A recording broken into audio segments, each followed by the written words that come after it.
এখন আমরা দেখব ওয়ার্ডপ্রেস এর ফর্ম ফিল্ড সিস্টেম। তো আমরা যেটা করব, আমরা টোটাল কোডটা রিমুভ করে দিচ্ছি এবং এই জায়গায় একটা জাস্ট সিম্পল হেডিং নিচ্ছি। তো এটা হচ্ছে আমাদের হেডিং। এখন আমরা যেটা করব, স্টেপ বাই স্টেপ আমরা দেখব ওয়ার্ডপ্রেস ইউজ করে কিভাবে ফর্ম ফিল্ড তৈরি করা যায়। তো এর জন্য আমরা প্রথমেই একটা ফর্ম তৈরি করব। তো ফর্ম, এবং এই ফর্মের মেথড থাকবে পোস্ট, এবং আপাতত আমরা কোনো অ্যাকশন দিচ্ছি না। ওকে, তো এখন আমরা যেটা করব, একটা টেবিল তৈরি করব, যে টেবিলের ক্লাস থাকবে ফর্ম টেবল। তো টেবল ক্লাস ফর্ম টেবল, এটা কেন? এটা হচ্ছে ওয়ার্ডপ্রেসের ডিফল্ট সিস্টেমে আমরা একটা টেবিল ক্রিয়েট করছি, যেটা ব্যবহার করে আমরা আমাদের ফিল্ডগুলো ডিসপ্লে করব। তো এখন আমরা একটা আমরা একটা রো নিতে পারি, যে রো এর মধ্যে আমরা বেশ কিছু ফিল্ড এবং হেডিং এবং ডেটা রাখবো। তো একটা একটা রো নিচ্ছি, টি আর, এবং এর মধ্যে আমরা একটা আরেকটা ক্লাস অ্যাড করব, যেটা হচ্ছে ভি অ্যালাইন। এর মানে হচ্ছে ভার্টিক্যাল অ্যালাইন, অর্থাৎ আমাদের যে ডেটাগুলো আমরা অ্যাড করব সবগুলো ভার্টিক্যাল অ্যালাইনে হবে, যেটা টপ পজিশনে। তো এখন আমরা একটা হেডিং তৈরি করে নিচ্ছি, টিএইচ,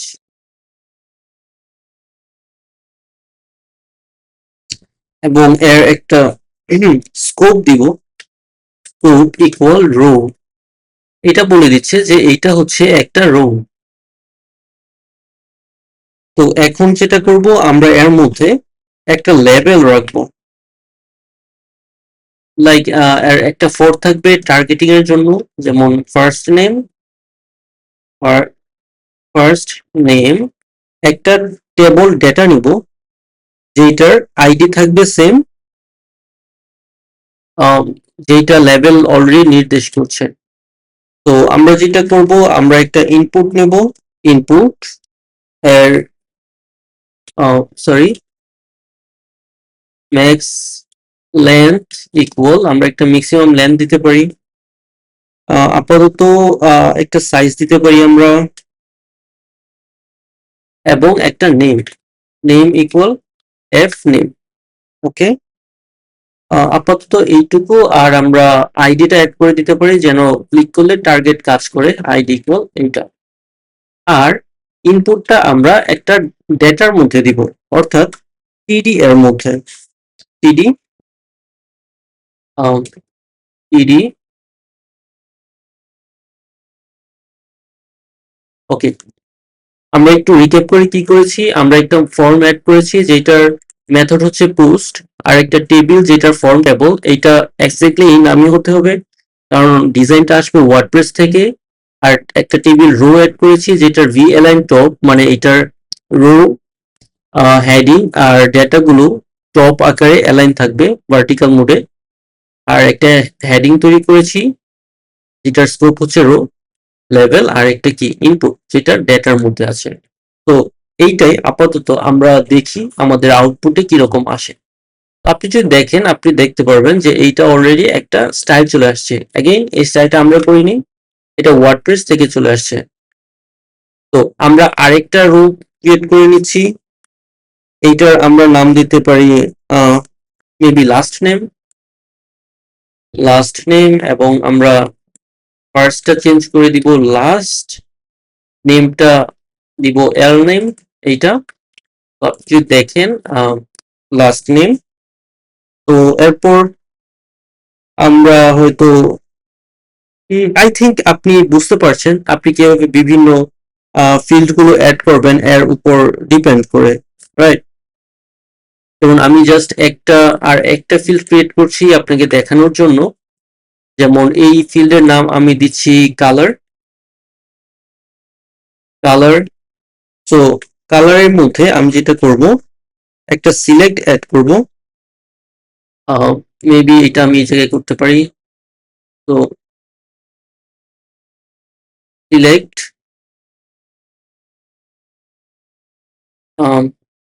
এটাই হতে পারে। তো নেম কালার, আইডি কালার এবং আমরা 3টা কালার দিয়েছি। তো আপনি যদি রিফ্রেশ করেন সেম ভাবে কালার রেড, ব্লু এবং গ্রিন। এগেইন আমরা কোনো স্টাইল আমরা নিজেরা করি না, টোটালটা ওয়ার্ডপ্রেস দিয়েছে। কিভাবে? প্রথমে এই ফর্ম টেবলের মাধ্যমে কাজ করেছে। আমরা যেমন যদি আমরা ক্লাসটা চেঞ্জ করি তবে আপনি দেখতে পাচ্ছেন ডিজাইনটা ব্রোকেন হয়ে গেছে। তো এইটা এর মাধ্যমে দিয়েছে। আর হচ্ছে আমাদের ভি অ্যালাইন কাজ করেছে এই জায়গায় যেন টপ সবকিছু অ্যালাইন থাকে। আহ, আর টিএইচ স্কোপ রো, এটার কারণ হচ্ছে আমরা হেডারটা ডিফাইন করেছি যাতে রো ওয়াইজ থাকে। তো এইটুকুই। এবং আমরা ফাইনালি যেটা করতে পারি, আমরা মেবি আমরা একটা সাবমিট বাটন অ্যাড করতে পারি। তো আমরা যেটা করব, আমরা আরেকটা রো নিব, ভি অ্যালাইন টপ ফাইন। এবং আমরা যেটা করব, এইটার মধ্যে আমাদের শুধু টিডি রাখলেই হবে। তো এই জায়গায় আমরা একটা সাবমিট বাটন অ্যাড করব। আমরা আগে যে বাটন তৈরি করেছিলাম সেম ভাবে। Input type submit class, class হচ্ছে আমাদের কি, আগে আমাদের ছিল বাটন প্রাইমারি, তাই না? তো বাটন প্রাইমারি, আর একটা নেম থাকবে, নেম সেভ। আর হচ্ছে আমাদের আপাতত আই থিঙ্ক এইটুকু করলে হবে। তো এখন যদি আমরা রিফ্রেশ করি তো দেখতে পাচ্ছেন সাবমিট বাটন। এরপর আমরা আরেকটা বাটন অ্যাড করতে পারি যেটা হচ্ছে আমাদের রিসেট। তো আমরা এটা দিতে পারি বাটন সেকেন্ডারি, এই জায়গায় দিতে পারি রিসেট। আর ভ্যালু, এই জায়গায় ভ্যালু দিতে পারি, ভ্যালু সাবমিট। আর এই জায়গায় ভ্যালু রিসেট। রিফ্রেশ, সাবমিট এবং রিসেট। ফাইন। তো এই হলো ফর্ম ফিল্ড। আপনি এইভাবে যে কোনো ফর্ম ফিল্ড তৈরি করতে পারবেন এবং আপনার সাবমিটে আপনি অপশনস গুলো সেভ করতে পারবেন, যেগুলো নিয়ে আমরা পূর্ববর্তী ক্লাসে আলোচনা করেছি। তো এই তো ফর্ম ফিল্ড সম্পর্কে এইটুকুই বলার ছিল। আর একটা কুইক একটা বিষয় আমরা বলতে পারি, অ্যাড করতে পারি, সেটা হচ্ছে ওয়ার্ডপ্রেস এর টেবিল যদি আমরা তৈরি করতে চাই, এই ক্ষেত্রে ওয়ার্ডপ্রেস এর একটা সিস্টেম আছে। তো ওই সিস্টেমটা ব্যবহার করে আমরা একটা টেবিল ক্রিয়েট করি। এইচ2 দিতে পারি, ডব্লিউপি ট্যাবল। ওকে। তো এখন আমরা যেটা করব, আমরা একটা ট্যাবল দিব। আমরা নর্মালি যেভাবে ট্যাবল তৈরি করি সেম ভাবেই করব। একটা হেড, এই হেড, হেড এর মধ্যে আমরা দিতে পারি মেবি টিএইচ, একটা হেডিং যেটা হচ্ছে হতে পারে মেবি যা আছে তাই, first name, last name, colour থাকতে পারে। এরপর আমাদের থাকবে একটা টি বডি, তাই না? টি বডি স্ল্যাশ টি বডি। তো এর মধ্যে থাকবে আই থিঙ্ক আমরা টিএইচ গুলো একটা রোতে কনভার্ট করতে পারি, টি আর। ওকে। আর এই জায়গায় আরেকটা টি আর এবং এর মধ্যে টিডি, ফার্স্ট নেম, লাস্ট নেম এবং কালার। তো আমরা আরেকটা দিতে পারি সেম ভাবে। ওকে, আপাতত দুইটাই রাখছি। তো এখন যদি আপনি দেখেন, এটা হচ্ছে ওয়ার্ডপ্রেস এর ডিফল্ট টেবল। তো এখন যদি আমরা ওয়ার্ডপ্রেস এর স্টাইলে টেবিলটা বানাতে চাই, এক্ষেত্রে আমরা জাস্ট টেবলের মধ্যে একটা ক্লাস অ্যাড করব। এই ক্লাসটা হচ্ছে হোয়াইট ফেট ক্লাস, হোয়াইট ফেট। এখন আপনি দেখবেন যে এই টোটাল ক্লাসটা টেবিলটা চেঞ্জ হয়ে গেছে। এবং আমরা যদি এটার মধ্যে একটা হভার স্টাইল চাই, ওই ক্ষেত্রে আমরা আরেকটা ক্লাস অ্যাড করতে পারি, এটা হচ্ছে স্ট্রাইপড।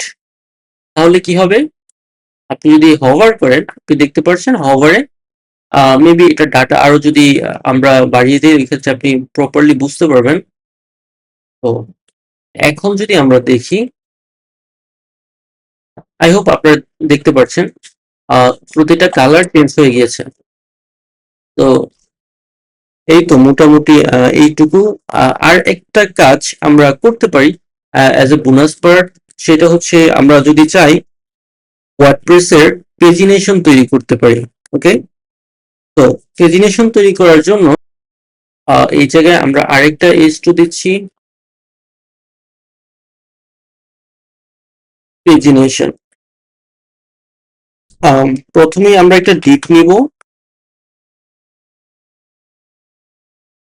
ওকে, তো এই ডিভের ক্লাস থাকবে ট্যাবল নেম।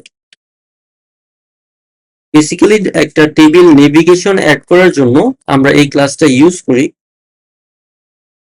তো এরপর আমরা যেটা করব, আরেকটা ডিভ নিব, ডিভের মধ্যে একটা ক্লাস দিব যেটা হচ্ছে টেবল নেম পেজেস। ওকে, তো এখন আমরা কি করব, আমরা এখন একটা স্প্যান দিব। এটার মধ্যে মূলত কতটা গুলো নাম্বার দেখাবে সেইটা আমাদের থাকবে। তো এটা ক্লাস থাকবে ডিসপ্লেইং নাম, যেমন আমরা দিলাম ডিসপ্লে প্লেইং 1 to 20 of 69, এরকম কিছু একটা। তো এখন যদি আমরা দেখি এই জায়গায়, আমরা দেখবো আপনি দেখতে পাচ্ছেন, আপনি যদি দেখেন এই জায়গায় আমরা আই থিঙ্ক প্রেজেন্টেশনটা রিমুভ করে দিতে পারি। এই জায়গায় যদি দেখেন ডিসপ্লেইং 1 to 20 of 69। তো এখন আমরা কি করব, আমরা পেজিনেশন গুলো অ্যাড করব। আমরা ধরে নিচ্ছি প্রথম পেজিনেশনটা অ্যাক্টিভ অবস্থায় থাকবে। তো তাহলে কি করব, আরেকটা আমরা স্প্যান ক্লাস নিলাম, এর ক্লাস হচ্ছে পেজ নাম্বারস, এবং যেহেতু এটা অ্যাক্টিভ তাই আমরা দিব কারেন্ট। এখন 1।